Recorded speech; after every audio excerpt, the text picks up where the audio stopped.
Hello বন্ধুরা, আমি শায় রুমা। আমি বাংলাদেশের একজন মেয়ে। আজকে আমি তোমাদের যে গল্পটা বলব সেটা আমার শ্বশুরমশাইকে নিয়ে।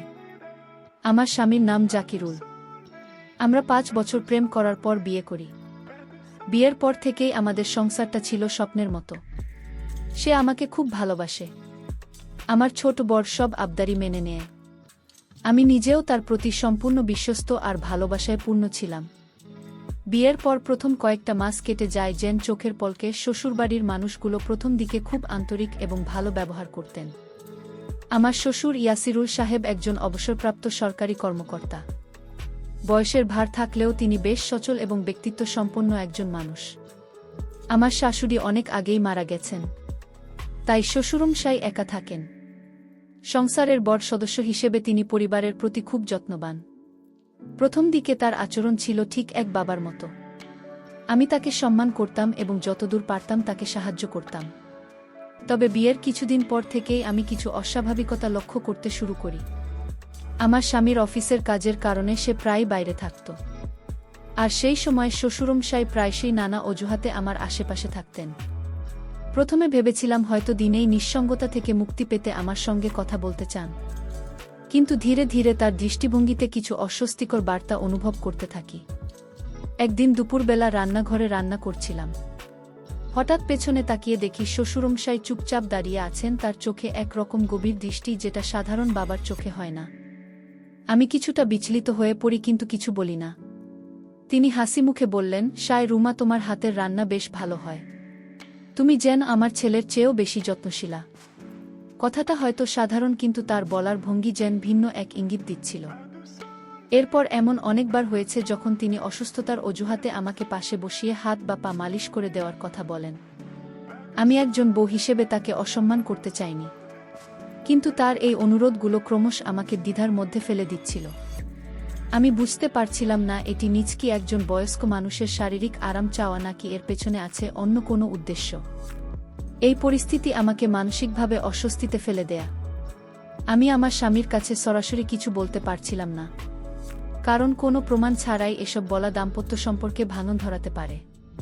তাই আমি সিদ্ধান্ত নিই, নিজেই পরিস্থিতি বুঝে উঠবে এবং খুঁজে বের করব এই আচরণের পেছনে কি লুকিয়ে আছে। আমি বুঝে গিয়েছিলাম এই সংসারের আড়ালে লুকিয়ে আছে গভীর রহস্য, যার প্রাথমিক ইঙ্গিত মিলছে আমার শ্বশুরের চোখের ভাষায়। সেদিন সন্ধেবেলা বারান্দায় দাঁড়িয়ে চা খাচ্ছিলাম, আর মনের মধ্যে ঘুরপাক খাচ্ছিল নানা প্রশ্ন। ইয়াসিরুল সাহেবের চোখে যে দৃষ্টিটা আমি বারবার অনুভব করছি, তা কি শুধুই আমার মনের ভুল, নাকি সত্যি তার চোখে কোনো ভিন্ন ভাষা লুকানো? নিজের মনকে শান্ত করতে চেষ্টা করছিলাম, কিন্তু ভেতরের অস্বস্তি যেন কিছুতেই পিছু ছাড়ছিল না। আমি নিশ্চিত ছিলাম কিছু একটা ঠিক নেই, কিন্তু সেটাকে প্রকাশ করার মতো যথেষ্ট যুক্তি তখন আমার হাতে ছিল না। এর ঠিক পরদিন রাতে হঠাৎই শ্বশুরমশাই হালকা কাশির শব্দে আমাকে ডাকলেন। বললেন, বুকটা ব্যথা করছে। আমি দ্রুত গিয়ে ওষুধ খেতে দিলাম, পানি এনে দিলাম। তিনি বললেন, তুমি বাসে থাকলে একরকম স্বস্তি লাগে শায় রুমা। এই কথাটা এমনভাবে বললেন যেন কোনো রকম আবেগ লুকিয়ে আছে তাতে। আমি মাথা নিচু করে আসতে বললাম, আপনি বিশ্রাম নিন, আমি বাইরে আছি, দরকার হলে ডাকবেন। সেই রাতে আমি জানার পাশ থেকে অনেকক্ষণ তার ঘরের দিকে তাকিয়েছিলাম। কোনো অদ্ভুত আচরণ দেখা যায় কি না তা বুঝে নিতে চেয়েছিলাম। পরদিন সকালে আমি সিদ্ধান্ত নিই এই অবস্থার পরিষ্কার ব্যাখ্যা পাওয়া দরকার। আমি একটা ছোট ডায়েরি বের করে লিখতে শুরু করি। প্রতিদিনের ঘটনাগুলো, কার সঙ্গে কি কথা হয়েছে, কে কখন কিভাবে আচরণ করেছে, এমনকি ছোট ছোট ঘটনাও। আমি চাইছিলাম যদি কখনো সত্যিই কিছু ঘটে, তাহলে অন্তত আমার কাছে একটা যুক্তিসঙ্গত হিসেব থাকবে। এই ডায়েরি ছিল যেন আমার ব্যক্তিগত অনুসন্ধানের হাতিয়ার। এরপর কয়েকদিন শ্বশুরমশাই বেশ স্বাভাবিক আচরণ করতে থাকেন। মনে হচ্ছিল হয়তো আমার চিন্তাগুলো অতিরঞ্জিত ছিল, কিন্তু এক সন্ধে একটা ঘটনা ঘটে যা আমাকে আবারও গভীরভাবে নাড়া দিয়ে যায়। আমি বসার ঘরে কিছু কাপড় ভাঁজ করছিলাম। তিনি এসে বললেন, তুমি এত যত্ন করে কাজ করো, দেখে ভালো লাগে। এমন একটা মেয়ে পেয়ে আমি গর্বিত। মুখে হাসি ছিল, কিন্তু তার চোখের চাহনি ছিল জিজ্ঞাসামা। আমি শান্তভাবে উত্তর দিলাম, আপনার প্রশংসা পেয়ে ভাল লাগছে, ধন্যবাদ। কিন্তু কথা বলতে বলতে তিনি হঠাৎ আমার হাতের কাপড়গুলো ছুঁয়ে দেখলেন আর বললেন, তোমার হাত খুব নরম মা। এই কথাটাও হয়তো সাধারণ, কিন্তু তার বলার ধরন ও মুহূর্তটা এমন ছিল যেন এর মাঝে কিছু অতিরিক্ত ইঙ্গিত লুকিয়ে আছে। আমি ভিতরে ভিতরে কাঁপতে লাগলাম, কিন্তু বাইরের অভিব্যক্তিতে শান্ত থাকার চেষ্টা করলাম। শুধু বললাম, আমি রান্নাঘরে যাচ্ছি, রাতের রান্না শেষ করতে হবে। রান্নাঘরে গিয়ে আমি কিছুক্ষণ চুপ করে দাঁড়িয়ে রইলাম। আমার মনে হচ্ছিল এই গল্পটা আজ শুধু আমার মনের কল্পনা নয়, সত্যিই কিছু একটা হচ্ছে। কিন্তু এই পর্যায়ে আমি চাইলেও কাউকে কিছু বলার মতো অবস্থায় ছিলাম না। তাই সিদ্ধান্ত নিলাম এই রহস্য আরও ভালোভাবে বুঝে তবেই কোনো সিদ্ধান্ত নেব। কিন্তু এবার আর শুধু লেখালেখি নয়, আমি কিছু পর্যবেক্ষণমূলক কৌশল অবলম্বন করার পরিকল্পনা করতে শুরু করি। রাত গভীর হলে আমি জানালার পাশে দাঁড়িয়ে ভাবছিলাম, এই বাড়ির ছাদে থাকা সিসি ক্যামেরাগুলোকে এখনও কাজ করে। আর যদি আমি নিজের ঘরে একটা ছোট রেকর্ডার রাখি, তাও কি খুব বাড়াবাড়ি হবে? আমি বুঝতে পারছিলাম, সত্য খুঁজে বের করতে হলে নিজের নিরাপত্তা এবং বুদ্ধিমত্তা দুটোই একসাথে চালাতে হবে। সেদিন রাতেই আমি চূড়ান্ত সিদ্ধান্তে পৌঁছাই। আরও সময় নষ্ট করা যাবে না। আমার চারপাশে যা ঘটছে তা হয়তো এখনও অস্পষ্ট, কিন্তু যদি সময় মতো বুঝতে না পারি, তাহলে কোনো অপ্রত্যাশিত পরিস্থিতি সামনে চলে আসতে পারে। আমি ঠিক করলাম, আমার কৌশল হবে নিঃশব্দ পর্যবেক্ষণ, কারো সন্দেহ না জাগিয়ে আমি এমন কিছু করব যা আমাকে সত্যের আরও কাছে নিয়ে যাবে। পরদিন দুপুরে জাকিরুল অফিসে চলে গেলে আমি সুযোগ বুঝে পুরনো আলমারির পেছনে রাখা ছোট রেকর্ডিং ডিভাইসটা বের করলাম। এটা আগে আমার ছোট ভাই আমাকে দিয়েছিল ভয়েস নোট নেওয়ার জন্য। ডিভাইসটি অনেকটাই কলমের মতো দেখতে। আমি সেটা রান্নাঘরের কৌটার ভেতরে এমনভাবে রেখে দিলাম যেন সাধারণ চোখে ধরা না পরে। উদ্দেশ্য একটাই, কোনো অস্বাভাবিক কথা বা শব্দ রেকর্ড করা। এর পরের দিনগুলোতে আমি নিজেকে যতটা সম্ভব স্বাভাবিক রাখার চেষ্টা করলাম। শ্বশুর মশাইয়ের সঙ্গে কথাবার্তায় ভদ্রতা বজায় রাখলাম, কিন্তু প্রতিটি শব্দ আর অভিব্যক্তি পর্যবেক্ষণ করতে লাগলাম খুব সতর্কভাবে। তিনি মাঝে মাঝে ভেতরে ঢুকে আমার কাজে সাহায্য করার অজুহাতে পাশে দাঁড়াতেন। এমনকি মাঝে মাঝে জিজ্ঞেস করতেন, তুমি সারাদিন একা কেমন থাকো? আমি মৃদু হেসে উত্তর দিতাম, ভালোই আছি, বই পড়ি, রান্না করি। একদিন বিকেলে আমি রান্নাঘরে রেকর্ডটি সরিয়ে এনে শুনতে শুরু করি। প্রথম দুদিন তেমন কিছু পাইনি, সাধারণ কথাবার্তা, রান্নার শব্দ আর কিছু অপ্রাসঙ্গিক আওয়াজ। কিন্তু তৃতীয় দিনের রেকর্ড একটি মুহূর্ত আমাকে থমকে দেয়া। সেখানে শ্বশুরমশাই নিজের ঘরে বসে কারোর সাথে ফোনে কথা বলছিলেন। কথার মধ্যে তিনি বলেন, বৌমা খুব ভদ্র আর শান্ত, কিন্তু মাঝে মাঝে এমন লাগে যেন তার ভেতরে কোনো শক্তি আছে যা টিনে রাখে। আমি ব্যাখ্যা করতে পারি না।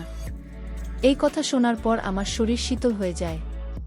কেউ যদি আমাকে সম্মানের চোখে দেখে, তাহলে এমন অস্পষ্ট ইঙ্গিতপূর্ণ কথা বলার মানে থাকতে পারে। তবে এটাও ঠিক যে এই কথা এখনও কিছু স্পষ্টভাবে প্রমাণ হয় না।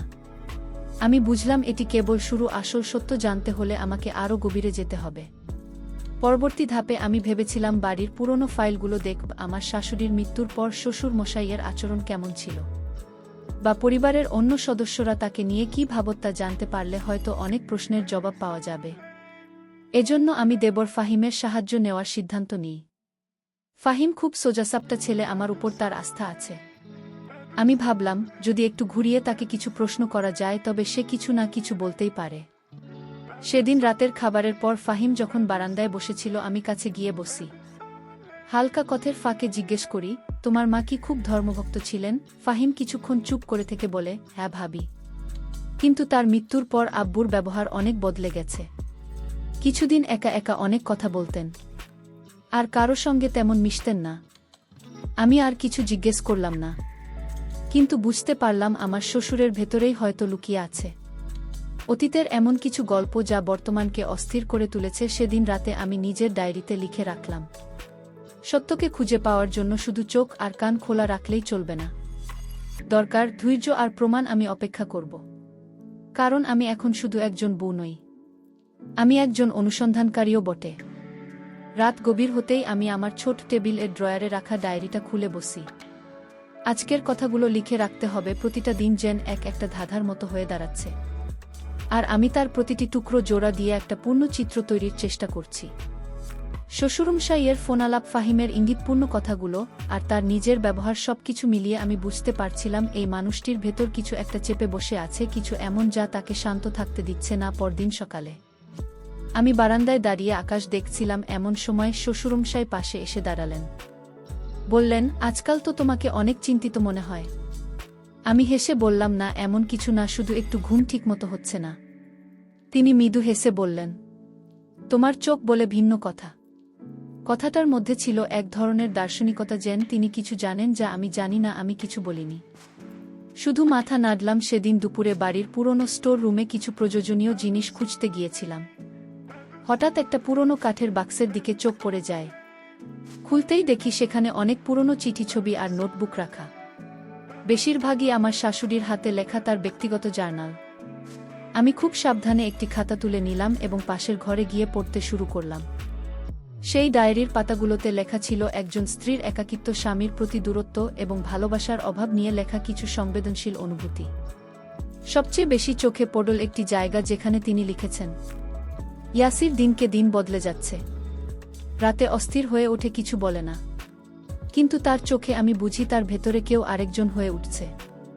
এই বাক্যটা আমার মনকে নাড়া দিয়ে যায়। তাহলে কি শ্বশুরমশাইয়ের ভেতরে অস্বাভাবিকতা আজকের নয়? তাহলে কি তিনি অনেক আগেই মানসিকভাবে বিপর্যস্ত হয়ে পড়েছিলেন, তার শাশুড়িকে একা করে দিয়েছিল?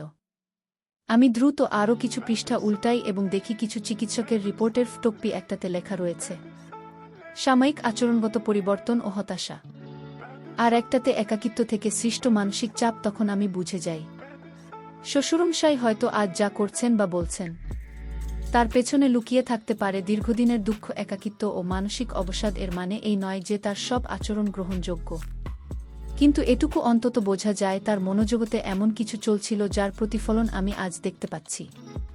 এই সত্যটা জানার পর আমি এক ধরনের সহানুভূতি অনুভব করি, কিন্তু একই সাথে নিজের নিরাপত্তার দিকেও খেয়াল রাখতে চাই। ভালোবাসার মানুষদের পাশে দাঁড়ানো যেমন দায়িত্ব, তেমনি নিজের সীমারেখা টানাটানিও জরুরি।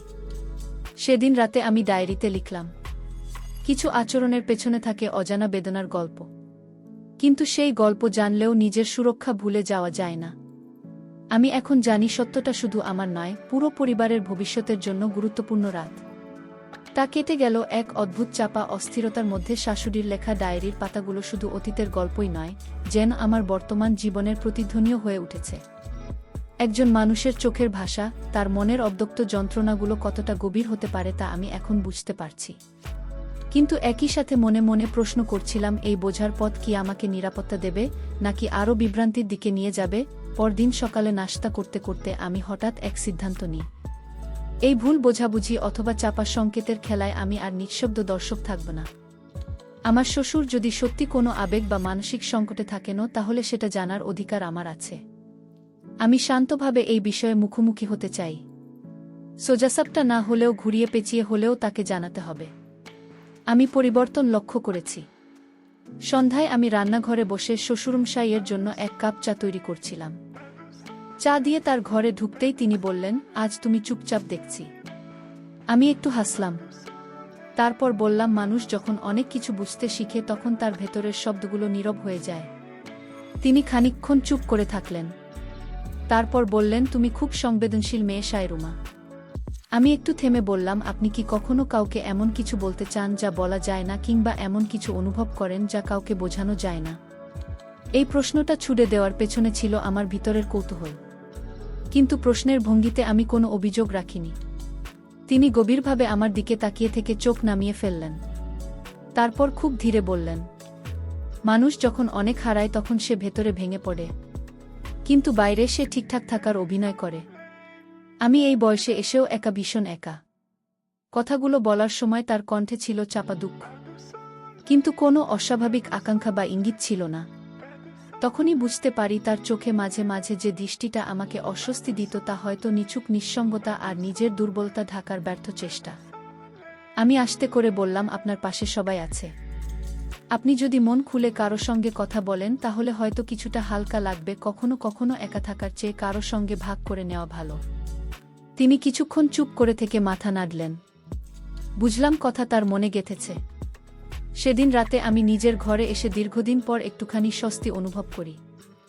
যদিও রহস্য পুরোপুরি উদ্ঘাটিত হয়নি, তবু শ্বশুরের মুখোমুখি হওয়ার পর আমার নিজের মধ্যে সাহস ফিরে এসেছে। বুঝেছি কিছু সম্পর্কের গভীরে ঢুকলে সেখানে শুধু অন্ধকার নয়, থাকে আবেগ, ব্যর্থতা আর বোঝারও আকাঙ্ক্ষাও। রাতের ডায়েরিতে লিখলাম, আজ আমি একজন মানুষের নিঃসঙ্গতার গল্প শুনেছি। আর সেই গল্প আমাকে শিক্ষা দিয়েছে সব চাহনি কুইচ্ছার নয়।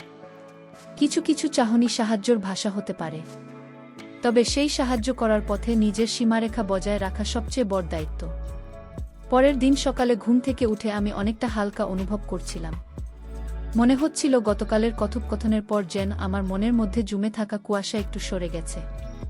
তবে সেটা পুরোপুরি না, কারণ অনুভূতির গভীরে এখনও রয়েছে সতর্কতার ছায়া। শ্বশুরমশাই তার নিঃসঙ্গতা ভাগ করে নেওয়ার চেষ্টা করেছিলেন, কিন্তু আমি জানি এই গল্প এখানেই শেষ নয়। বাড়ির পরিবেশ গত কয়েকদিনের তুলনায় একটু শান্ত লাগছিল। আমার স্বামী জাকিরুলও আর ছুটিতে ছিল, তার সঙ্গে দুপুরবেলা একসাথে বসে খাওয়ার সময় মন ভালো লাগছিল। আমি লক্ষ্য করলাম শ্বশুর মশাই আজ কিছুটা নিশ্চুপ, যেন নিজের মধ্যে ডুবে আছেন তিনি হয়তো নিজের কথাগুলো নিয়ে ভাবছেন কিংবা আমার প্রতিক্রিয়ায় কিছু শিখছেন। সেদিন সন্ধ্যায় আমি বারান্দায় বসে একটি বই পড়ছিলাম। এমন সময় ফাহিম এসে পাশে বসল। বলল, ভাবি, গত কদিন ধরে দেখছি আব্বু খুব চুপচাপ হয়ে গেছেন। তুমি কি কিছু বলেছ নাকি? আমি একটু হেসে বললাম, না, শুধু একটু মন খুলে কথা বলেছি। মনে হয় উনিও কিছুটা স্বস্তি পেয়েছেন। ফাহিম মাথা নাড়ল, তারপর বলল, আসলে মা যাওয়ার পর থেকে উনি কখনোই আর স্বাভাবিক ছিলেন না। তার কথাগুলো আমার হৃদয়ে আলোড়ন তোলে। একজন মানুষ যখন ভালোবাসার মানুষের শূন্যতায় দীর্ঘদিন একা থাকতে থাকে, তখন সে ভেতরে ভেঙে পড়ে, কিন্তু বাইরের মুখোশ পড়ে থাকে শ্বশুরমশাইয়ের আচরণ। হয়তো সেই ভাঙনের প্রতিফলন। তবে সেটা বোঝা মানে এই না যে সবকিছু মেনে নিতে হবে। সেই জায়গাটাই আমাকে ভাবিয়ে তোলে। আমি বুঝতে পারছিলাম এখন আমার করণীয় হলো সীমারেখাটা স্পষ্ট করে দেওয়া। সম্মান আর সহানুভূতির মধ্যে একটা ভারসাম্য বজায় রাখা খুব জরুরি। পরের দিন সকালে নাশতা শেষে আমি তার সঙ্গে একা একবার কথা বলার সুযোগ নেই। খুব স্বাভাবিক ভঙ্গিতে বলি, আব্বু, আপনি আমার বড়দের মধ্যে একজন। আমি সবসময় চাই আপনি ভালো থাকুন, কিন্তু আমি চাই আমরা দুজনেই যেন আমাদের সম্পর্কটা আরও গঠনমূলক ও সীমাবদ্ধ রাখি। তিনি আমার দিকে তাকিয়েছিলেন কিছুক্ষণ, তারপর মাথা নাড়লেন। তার চোখে ছিল একটা বোঝার আভাস, যেন তিনি নিজের ভুলটা কিছুটা হলেও বুঝতে পেরেছেন। তিনি শান্তভাবে বললেন, তুমি ঠিক বলেছ, আমি মাঝে মাঝে নিজের ভেতরের দুর্বলতাকে সামলাতে পারি না। আমি বললাম, আপনি কখনো চাইলে আমার সঙ্গে কথা বলতে পারেন, কিন্তু একটা নির্দিষ্ট পরিসীমার মধ্যে থেকে। আমি চাই এই সংসারটা শান্তিপূর্ণ থাকুক। সেদিন রাখে আমি ডায়েরিতে লিখে রাখলাম, মানুষ যত কাছেরই হোক, তখনই তার আচরণ আমাদের মানসিক সুরক্ষা বা আত্মসম্মানের দিকে আঘাত করে। তখন তাকে বিনয়ের সঙ্গে সীমারেখা মনে করিয়ে দেওয়া আমাদের দায়িত্ব। বোঝামানিক সবকিছু মেনে নেওয়া নয়, বরং সম্পর্কের ভারসাম্য তৈরি করা। সীমারেখা স্পষ্ট করার পর থেকে বাড়ির পরিবেশে এক ধরনের ভারসাম্য ফিরে এসেছে। শ্বশুরমশাই আগের মতো অতটা কাছাকাছি আসেন না, তবে তার ব্যবহারে কৃতজ্ঞতা ও পরিণতির ছাপ স্পষ্ট। আমি বুঝতে পারি তার ভেতরে কোনো পরিবর্তন শুরু হয়েছে। হয়তো তিনি নিজেকে প্রশ্ন করছেন, হয়তো আত্মসমালোচনার ভেতর দিয়ে নতুনভাবে নিজেকে চিনছেন। আমি নিজের ভিতরেও এক ধরনের মানসিক স্থিতি অনুভব করি। কোনো সম্পর্ককে সম্মান দিয়ে সীমাবদ্ধ করার ক্ষমতা আমাকে আত্মবিশ্বাস দিয়েছে। আমি এখন নিজেকে আর শুধুই এক পুতুলের মতো অনুভব করি না। আমি একজন নারী, একজন স্ত্রীর পাশাপাশি একজন সচেতন মানুষ, যে সম্পর্কের ভারসাম্য বুঝতে শিখেছে। সেই সময় থেকেই আমি পরিবারকে আরও কাছ থেকে জড়াতে শুরু করি। আমার দেবর ফাহিম ছিল সবসময় আন্তরিক। ওর সঙ্গে একদিন বসে পরিকল্পনা করলাম, শ্বশুরমশায় মানসিক চাপে কিছুটা ভারমুক্তি আনার জন্য আমরা কিছু পরিবার ভিত্তিক কার্যক্রম শুরু করব। যেমন প্রতি শুক্রবার বিকেলে সবাই মিলে গল্প, আড্ডা বা পুরনো অ্যালবাম দেখার আয়োজন করব। প্রথম শুক্রবার বিকেলে আমরা ড্রয়িং রুমে সবাই মিলে বসি। আমি শ্বশুরমশাইকে বলি, আব্বু, আপনি তো আমাদের পারিবারিক ইতিহাসের জীবন্ত সাক্ষী। আজকে আপনি বলুন আপনার কলেজের দিনগুলোর স্মৃতি। উনি একটু অবাক হলেও হাসলেন। তারপর ধীরে ধীরে বলতে শুরু করলেন ছাত্র জীবন, কষ্টের দিন, ভালোবাসার চিঠি, শাশুড়ির সঙ্গে প্রথম দেখা। সবকিছু সেই গল্প বলার সময় তার চোখে এক অন্যরকম উচ্ছ্বাস দেখি। সেদিনের পর থেকে আমি বুঝতে পারি শ্বশুর মশাইয়ের জীবনে যা ছিল একাকিত্ব আর অন্ধকার, সেখানে এখন আলো ফোটাতে শুরু করেছে। এই পরিবারের মধ্যে নিজের গুরুত্ব খুঁজে পেয়ে তার দৃষ্টিতে একটা প্রশান্তি এসেছে, যেটা আমাকে আর অস্বস্তি দেয় না এবং সম্পর্কের গভীরতায় শ্রদ্ধা তৈরি করে। আমার স্বামী জাকিরুল এই পরিবর্তন লক্ষ্য করছিল। এক সন্ধ্যায় হালকা কথার মাঝে সে বলে ওঠে, তুমি জানো, বাবাকে অনেক দিন পর হাসতে দেখলাম। তোমার উপস্থিতি আসলে আমাদের পরিবারে এই শান্তির বাতাস নিয়ে এসেছে। আমি মুচকি হেসে বললাম, সবাই মিলে পাশে থাকলে একাকিত্ব কেটে যায় রাতে ডায়েরিতে লিখি পরিবারের প্রতিটি সম্পর্ক। যতক্ষণ বোঝাপড়ার সম্মানের ভিতে দাঁড়িয়ে থাকে ততক্ষণে সেটি টিকে থাকে দীর্ঘস্থায়ী আর নির্ভরতার মতো। আমরা সবাই মানুষ, ভুল হতেই পারে, কিন্তু সেই ভুল থেকে নতুন কিছু তৈরি করাই হলো প্রকৃত বুদ্ধিমত্তা। সবকিছু যখন ধীরে ধীরে স্থির হয়ে আসছিল তখনই হঠাৎ এক পুরনো চিঠি আমার হাতে এসে পড়ে, যা আবারও আমার জীবনে এক নতুন ধাক্কা এনে দেয়া। ঘটনা ছিল এমন, আমি স্টোর রুম পরিষ্কার করছিলাম পরিবারের কিছু পুরনো জিনিসপত্র গোছানোর জন্য। সেখানেই একটা কাঠির বাক্সে পুরনো চিঠিপত্র রাখা ছিল। বাক্সে ধুলো জমে থাকলেও কাগজগুলো বেশ যত্নে রাখা ছিল। বোঝা যাচ্ছিল এগুলো মূল্যবান স্মৃতির অংশ। হঠাৎই একটা খামেমোড়া চিঠির উপরে আমার শাশুড়ির নাম আর পাশে ছোট করে লেখা একান্ত ব্যক্তিগত শব্দ। দুটি চোখে পড়ে কৌতূহল দমাতে না পেরে আমি খাম খুলে চিঠিটা বের করি। কাগজটা ছিল কিছুটা বিবর্ণ, কিন্তু লেখাগুলো স্পষ্ট। চিঠির ভাষা ছিল আবেগময় এবং ভেতরে লুকানো ছিল গভীর দ্বন্দ্ব। চিঠিতে শাশুড়ি লিখেছিলেন, তুমি আমার স্বামী, অথচ মাঝে মাঝে তোমার চোখে এমন এক আকাঙ্ক্ষা দেখি যা আমার নয়। তুমি আমার পাশে থেকেও যেন অন্য কারো জন্য ব্যাকুল। আমি বুঝে গেছি এই দৃষ্টিটা শুধু ভালোবাসার নয়, দায়িত্ব আর সীমারেখা ভুলে যাওয়া শুরু। চিঠির এই ভাষা আমাকে চমকে দেয়। এতদিন ধরে আমি যা ভাবছিলাম তার অনেকটাই সত্য প্রমাণিত হল। এই একখানা কাগজে শ্বশুর মশাইয়ের আচরণ আজকের তৈরি নয়, বরং সেই অভ্যন্তরীণ দ্বন্দ্ব। বহুদিনের জমে থাকা ক্ষত আমার শাশুড়ি হয়তো অনেকটা বোঝার চেষ্টা করেছেন, তাকে সামলানোর চেষ্টা করেছেন, কিন্তু শেষ পর্যন্ত একা লড়েছেন নিজের মানসিক যুদ্ধে। এই চিঠি আমার হৃদয়ে এক ধরনের ভার অনুভব করায় আমার শ্বশুরমশায়ের উপর রাগ অনুভব করিনি, বরং একটা দীর্ঘশ্বাস ফেলেছিলাম, যেন তার অতীতের কিছু পাপ তিনি নিজেই বোঝার আগেই বহু কিছু হারিয়ে ফেলেছেন। আমি জানি এই চিঠি প্রকাশ করলেই পুরো পরিবারের ভারসাম্য নষ্ট হয়ে যাবে, তাই সিদ্ধান্ত নিয়ে এটি কাউকে দেখাব না। তবে নিজের ভেতরে রাখব যেন ভুল না হয়। ভবিষ্যতে সম্পর্ক তৈরি করতে গিয়ে পরদিন দুপুরে শ্বশুরমশাই যখন বারান্দায় বসেছিলেন, আমি একটু দূরে বসে তাকে দেখছিলাম। তার চোখে আজও সেই নিঃসঙ্গতা, কিন্তু একই সাথে ছিল একরকম আত্মসমালোচনার আভাস। আমি তাকে আর প্রশ্ন করিনি, কারণ আমি এখন সব বুঝি। আমাদের মাঝখানে একটা নীরব বোঝাপড়া তৈরি হয়েছে, যেখানে কেউ কিছু বলে না, কিন্তু উবুঝেই জানে কোনো পথে যাওয়া উচিত নয়।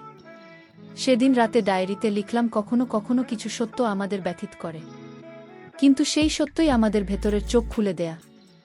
সম্পর্কটিকে রাখার জন্য শুধু ভালোবাসা নয়, দরকার আত্মসম্মান, ক্ষমাশীলতা আর সীমারেখার স্পষ্টতা। পুরনো চিঠির রহস্য আমাদের পরিবারের মধ্যে নতুন এক চুপচাপ পরিবর্তনের সূচনা করেছিল।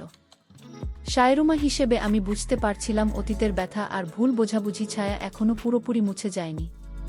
কিন্তু সেই সব কিছু জানার পর আমাদের সবার সামনে একটা নতুন সুযোগ এসেছে ভবিষ্যতের পথ সুগম করার। পরিবারের সবাই মিলিত হয় একটি জরুরি আলোচনার জন্য। আয়োজনে ছিলেন আমার স্বামী জাকিরুল, দেবর ফাহিম, শ্বশুরমশাই ইয়াসিরুল, আমি নিজে আর শ্বশুরের নিকট কিছু ঘনিষ্ঠ আত্মীয়।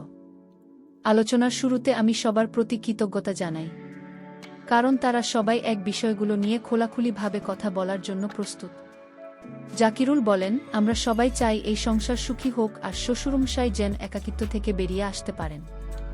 এজন্য আমাদের সকলকে একসাথে কাজ করতে হবে। ফাহিম যোগ করেন, আসলে একা একা কেউ বড় পরিবর্তন আনা কঠিন, তাই সবাই মিলে থাকলে অনেক সমস্যার সমাধান সম্ভব। শ্বশুরমশাই নিজেও স্বীকার করেন, আমি অনেক ভুল করেছি, কিন্তু এখন বুঝেছি সবার পাশে থেকে একটা সুস্থ সম্পর্ক গড়াই সবচেয়ে বড় কাজ। আলোচনার শেষে সবাই সিদ্ধান্ত নেয়া, পরিবারের সবাই মিলেমিশে শ্বশুরমশাইয়ের জন্য নিয়মিত সময় দেবেন, তার শখের কাজগুলোতে তাকে উৎসাহিত করবেন এবং পরিবারের সবাই একে অপরের মনোভাব বুঝতে আরও সচেতন হবেন। এই সিদ্ধান্তের পর আমার মনে হয় আমরা কেবল একটি সম্পর্ক নয়, একটি পরিবার হিসেবে নতুন এক অধ্যায় শুরু করছি। আমার নিজের দায়িত্ব বেড়ে গেছে, শ্বশুরমশাইয়ের সঠিক দিক নির্দেশনায় সাহায্য করা এবং সংসারের শান্তি বজায় রাখা। রাতের ডায়েরিতে লিখলাম, পরিবার মানে শুধু রক্তের সম্পর্ক নয়, বরং বোঝাপড়া, শ্রদ্ধা আর সহানুভূতির এক জটিল জালে বাঁধা সম্পর্ক, যেখান থেকে শুরু হয় সত্যিকারের শান্তি ও ভালোবাসা। পুরো পরিবার যখন একসঙ্গে বসে বসে নতুন জীবনের পরিকল্পনা করছিল, তখন আমি বুঝতে পারলাম সত্য উদ্ঘাটন হওয়া মানেই শেষ নয়, বরং নতুন শুরু। আমাদের প্রতিটি সদস্যের জীবনে একটি নতুন অধ্যায় শুরু হয়েছে। শ্বশুর মশাইয়ের অন্তর্মুখী যন্ত্রণার পেছনে লুকানো বাস্তবতা বুঝে আমরা তাকে আরও ভালোভাবে বুঝতে শিখেছি। আজ আমরা বুঝেছি মানুষ কখনো কখনো নিজেদের কষ্ট ও একাকিত্বকে অন্যরকমভাবে প্রকাশ করে যা পাশে থাকা মানুষদের বিভ্রান্ত করতে পারে। তাই বোঝাপড়া শ্রদ্ধার সঙ্গে সম্পর্ক গড়ে তোলা খুব জরুরি। আমার স্বামী জাকিরুল আমাকে ধরেও বলল, তুমি আমাদের পরিবারের আলো, তোমার সাহসিকতা ও সংবেদনশীলতা আমাদের সবাইকে একত্রিত করেছে। আমি কেঁদে উঠলাম, কিন্তু সেই কান্না ছিল মুক্তির সুর। এবার থেকে আমরা সবাই একে ব্যাপারে প্রতি আরও যত্নবান হবার প্রতিজ্ঞা করলাম। আমার শ্বশুরমশাই নিয়মিত পরিবারের সঙ্গে সময় কাটাবেন। আমরা তাকে বুঝতে চেষ্টা করব, আর তিনি নিজের অসুস্থতার বিষয়ে চিকিৎসকের পরামর্শ নেবেন।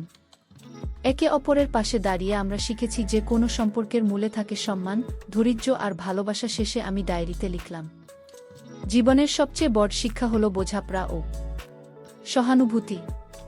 পরিবার শুধু রক্তের সম্পর্ক নয়, এটি হৃদয়ের বন্ধন, যেখানে ভুল বোঝাবুঝি দূর করে ভালোবাসার সম্মান দিয়ে সম্পর্কটিকে থাকে।